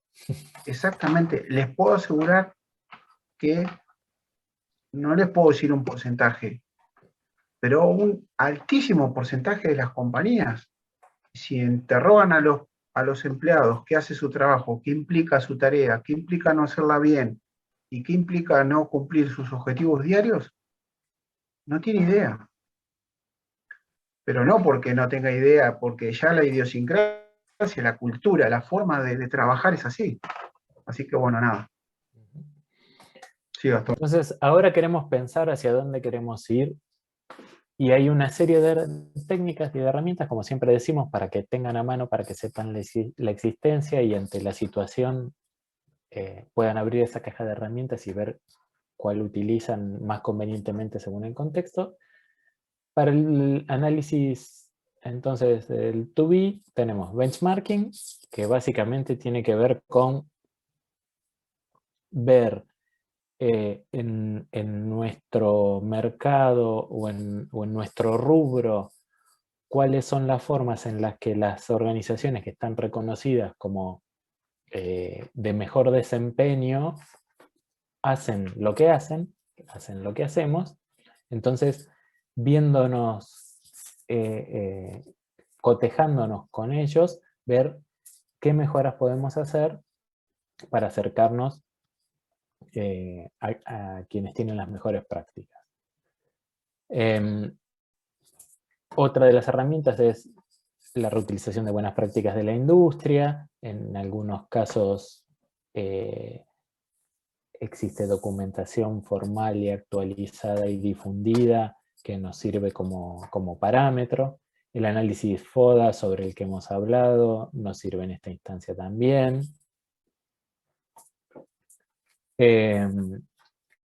También podemos hablar del modelo de las 5 fuerzas sobre el que vamos a profundizar, y análisis de cadena de valor de Porter, ¿no? Viendo cuáles son las actividades que agregan valor y desde ese análisis ver hacia dónde nosotros queremos llegar con el proceso de reingeniería.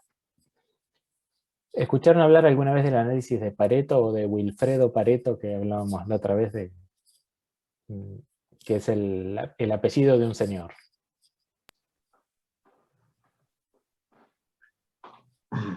A ver quién, bueno, ya la están leyendo, ¿no? Pero ¿lo ven reflejado? ¿Alguien nos puede explicar con sus palabras qué escuchó de Pareto?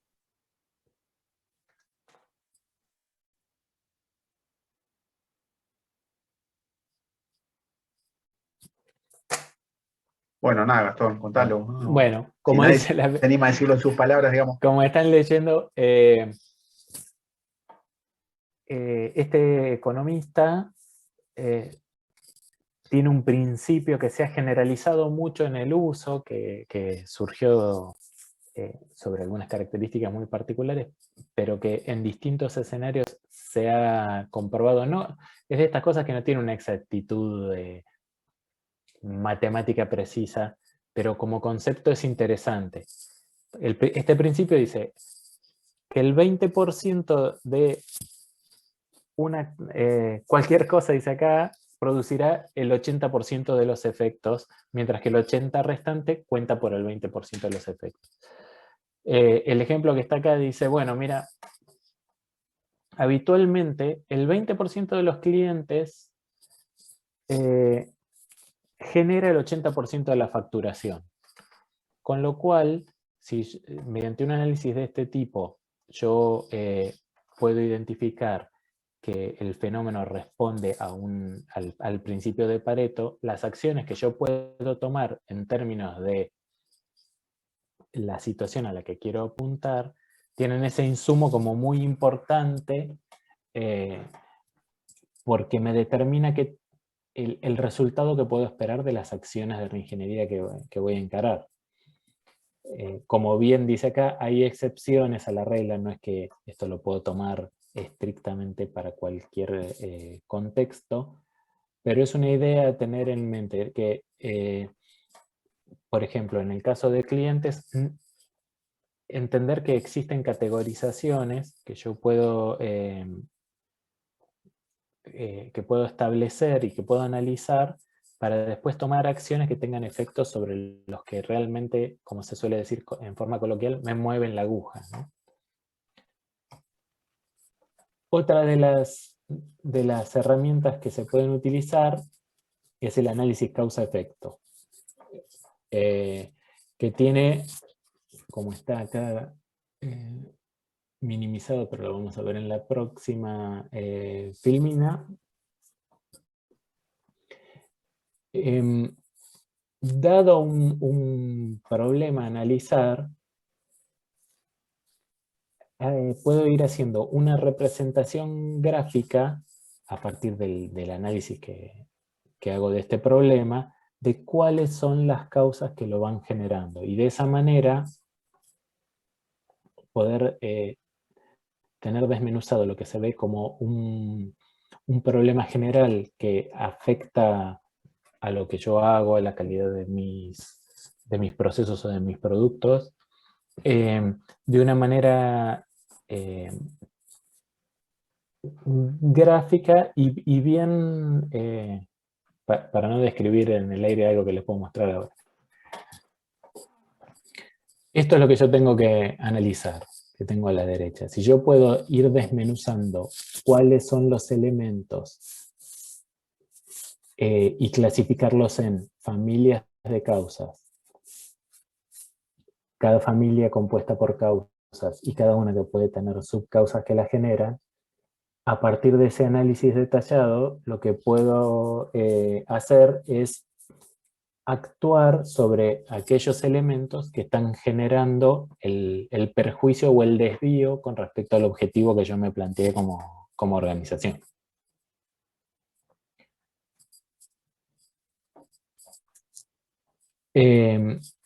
Otras de las técnicas dentro de la caja de herramientas de la que nosotros hablamos tienen que ver con el análisis económico y financiero. Y ahí es donde presentamos, primero como criterio, sobre todo en este caso hablando de organizaciones que tienen fines de lucro, pero no exclusivamente, es, bueno, voy a focalizar en aquellas oportunidades que me ofrecen mayor retorno sobre la inversión que voy a hacer en mi reingeniería. Y la recomendación, como hablaba Leo hoy, de trabajar con la idea de un caso de negocio donde hagamos una evaluación bien abarcativa del escenario en el que nosotros estamos parados. Caso de negocio, que es un tema en el que vamos a profundizar la próxima clase, pero como presentación de la herramienta, digamos. Dice acá, ¿cuáles son los criterios respecto de cuáles de las oportunidades de mejora nosotros vamos a elegir? En este caso son, si podemos acelerar la obtención de beneficios, diferir los costos, uno va de la mano del otro, gestión de riesgo, todo un tema, y existencia del consenso y del soporte para llevar adelante este programa de cambio. Siempre esta variable del apoyo, del soporte, tiene un peso importante dentro de la organización, sobre todo en las etapas iniciales, cuando se define la continuidad o no del proyecto que tenemos en marcha. Sí, no siempre todas las mejoras y demás se apuntan a reducir costos, ¿no? Es decir, por eso están esas variables, es decir, no es todo a reducción de costos, porque el problema por ahí no es de costo. ¿Bien? El problema es de ver cómo financieramente manejar, qué sé yo, el retorno a la inversión de otra forma, y más. No todo proyecto de reingeniería o, digamos, rearmado de procesos implica una reducción de costos, ¿no? Porque si el objetivo es tener más clientes, no puedo hablar de reducción de costos. Entonces tengo que preparar toda la optimización de ese proceso apuntando al objetivo de negocio que se tenga, ¿no? Bien, y bueno, acá está la última parte, ¿no, Gastón? Claro, yo armando una matriz de priorización de oportunidades, puedo establecer esta clasificación como un esquema posible de análisis, dividir entre los beneficios y costo y esfuerzo de cada una de las oportunidades que he ido identificando. Algo de lo que habló Leo en una clase anterior es esto de ver la posibilidad de obtener quick wins, ¿no? Si yo identifico una oportunidad que tiene está evaluada como de alto beneficio y el costo para llevarla adelante o el esfuerzo son bajos, yo puedo hacer un gol rápido, ¿no? En términos futbolísticos. Entonces, siempre es bueno tener presente esto en términos de desempeño propio del área o de la organización, y esto nos apalanca en términos del cambio que queremos llevar adelante. Entonces, siguiendo los 4 cuadrantes, si el costo es bajo, pero el beneficio es bajo, probablemente sean oportunidades para considerar más adelante, reevaluar o dejarlas con un bajo nivel de prioridad. Alto costo, bajo beneficio, evitar claramente. Y alto costo, alto beneficio, las categorizamos como oportunidades de largo plazo, es decir, son proyectos definitivamente a considerar, pero como el resultado lo vamos a ver muy adelante, es importante poder considerar la oportunidad en la que los vamos a llevar adelante. Esto, digamos, todo lo que es la prioridad, en caso de la cartera de proyectos es fundamental, pero para usar esa matriz en cualquier iniciativa donde tengan que priorizar algo. Es decir, en todo momento depende de las dimensiones de los proyectos y demás. A veces se hacen proyectos para dimensionar otros proyectos, ¿bien? Es decir, por ahí estoy trabajando en el análisis ese to-be en 6 meses, y ese análisis to-be implica que tengo que hacer un cambio en 180 procesos. ¿Bien? ¿Cómo lo presento? ¿Por dónde empiezo? ¿Cómo lo vendo? ¿Qué presupuesto voy a tener? ¿Qué voy a implementar el año que viene? ¿Cuánto voy a gastar? Y demás. Tengo que convencer, tengo que priorizar todo ese backlog, llamémoslo así, de proyectos. Entonces, ahí es donde realmente tomo las iniciativas y las trato de meter dentro de esas matrices. Y muchas veces, cuando muchos proyectos caen en alguna de esas matrices, posiblemente lo que me haga la diferencia sea el costo de esos proyectos.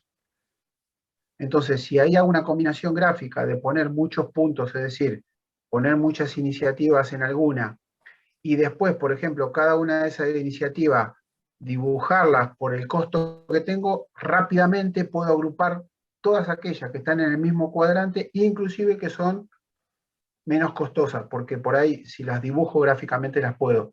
Y es muy útil a la hora de presentarlos, de tener un impacto, y de transmitir y de lograr una aprobación de cierto tipo de proyectos que es muy utilizada, ¿no? La matriz de priorización con algunas variantes gráficas causa mucho efecto porque de cierta forma demuestra que hay mucho trabajo por detrás pensado para hacer ese gráfico, y después si lo adornan un poquito más con temas de costo y más y de simple visualización, a veces ya queda y decir con el que está decidiendo, ahí tenemos que ir. A esos 3 proyectos, los más grandes, tenemos que atacar. Ya, bueno, queda en el subconsciente y demás, y después se facilitan un montón de cosas, ¿no? Termina siendo la síntesis de todo un trabajo de análisis y de elaboración previo, pero además de fácil interpretación, ¿no? No estamos hablando de gráficos complejos. Bueno, siguiendo con el análisis del to-be, entonces tenemos que buscar además cuáles son las piedras que nos podemos encontrar en el camino, qué inconvenientes, qué restricciones existen que pueden venir de distintos aspectos. Recursos y capital como cosas bien claras. En términos de camino crítico, cuáles son las tareas o los factores que pueden significar demoras o complicaciones para el desarrollo del proyecto. En este proyecto que yo les comentaba, que estoy trabajando de pasaporte para un país de Centroamérica, ellos, todo lo que tiene que ver con la homologación de los equipos que van a utilizar, involucra enviar muestras a Europa que los prueben, tener el resultado y una vez aprobado, recién ahí enviar el equipo al país. En este contexto no saben lo que está afectando, algo que debería ser muchísimo más fluido, y nosotros les proponíamos, bueno, ¿por qué no llevan el equipo y los técnicos necesarios al país y evitan todo ese ciclo de importación? Entonces, tareas que en el en el original, en el diagrama de Gantt primero que nosotros analizábamos, no tenían ningún tipo de relevancia, hoy por hoy, por distintos inconvenientes que se han dado en el equipamiento que se está por implementar, arrastran a todo el proyecto. Entonces, otros inconvenientes, dice, de la relación industrial, regulatorios, en contextos en los que el marco normativo es muy dinámico, eso puede ser un inconveniente para el desarrollo del proyecto. Coordinación con otras iniciativas, capacidad de cambio. El liderazgo es algo en lo que siempre insistimos en cuanto a tener una buena dirección del proyecto. Y en conclusión, una adecuada planificación de la transición y la implementación nos permite esto, identificar y resolver en tiempo y forma de manera más efectiva lo que sucede. Un segundito, por favor.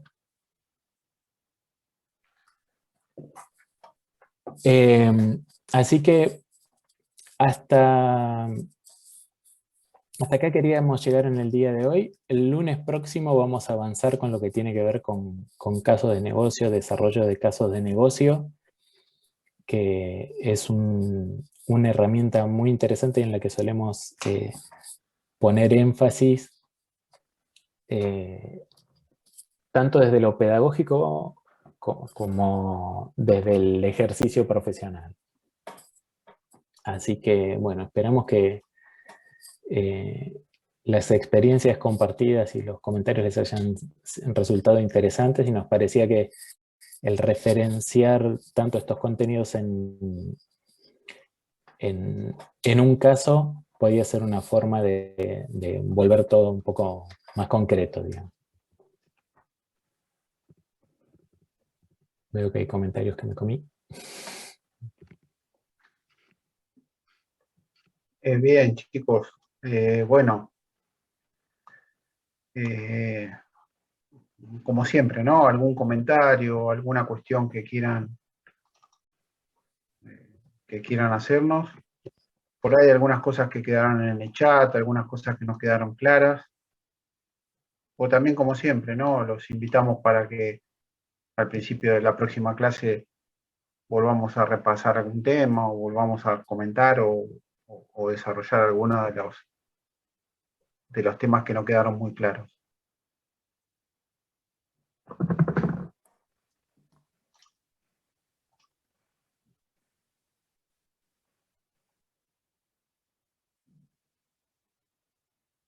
Bueno, por chat parece que no.